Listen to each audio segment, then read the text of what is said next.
Salam alaikum warahmatullah. Jaro dua belah atuh jemala. Jaro lun siplo di atuh ule. Mu'ahalun lake bakawam lingkang. Assalamualaikum warahmatullahi wabarakatuh. Alhamdulillah. Alhamdulillahi rabbil alamin. Wassalatu wassalamu ala asyrafil anbiya wal mursalin wa ala alihi wa sahbihi ajma'in. Dewan juri yang saya muliakan, sahabat da'i yang saya hormati, hadirin hadirat para pendai yang dimuliakan Allah. Bagaimanakah yang disebut rindu kepada seseorang?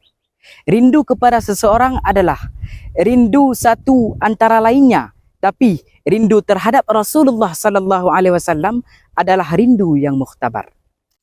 Sebagaimana dalam kitab suci Al-Quran mengisahkan kisah rindu Bilal bin Rabah terhadap Rasulullah sallallahu alaihi wasallam. Bilal bin Rabah adalah Bilal pertama kali, muadzim pertama kali di masa Rasulullah sallallahu alaihi wasallam masih hidup. Dan Bilal bin Rabah adalah sahabat Nabi yang dijamin masuk syurga. Sebagaimana sabda Rasulullah sallallahu alaihi wasallam diriwayatkan oleh Bukhari Muslim yang berbunyi, "Fa inni sami'tu daffina 'alaika baina yadayya fil jannah." Yang artinya, sesungguhnya aku mendengar suara dua sandalmu wahai Bilal di hadapanku di dalam syurga Jannatun Na'im. Hadirin wal hadirat, sahabat da'i yang dimuliakan Allah. Sebagaimana firman Allah dalam surah Al-Quran, surah Al-Ahzab ayat 109 yang berbunyi, A'udzu billahi minasyaitonir rajim. Bismillahirrahmanirrahim. Innallaha wa malaikatahu yusalluna 'alan nabi.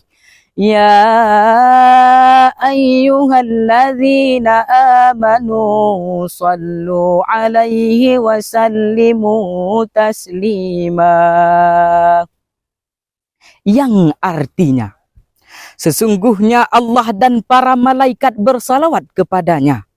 Wahai manusia, bersalawatlah engkau kepada Rasulullah sallallahu alaihi wasallam dan memberi salam penghormatan kepadanya.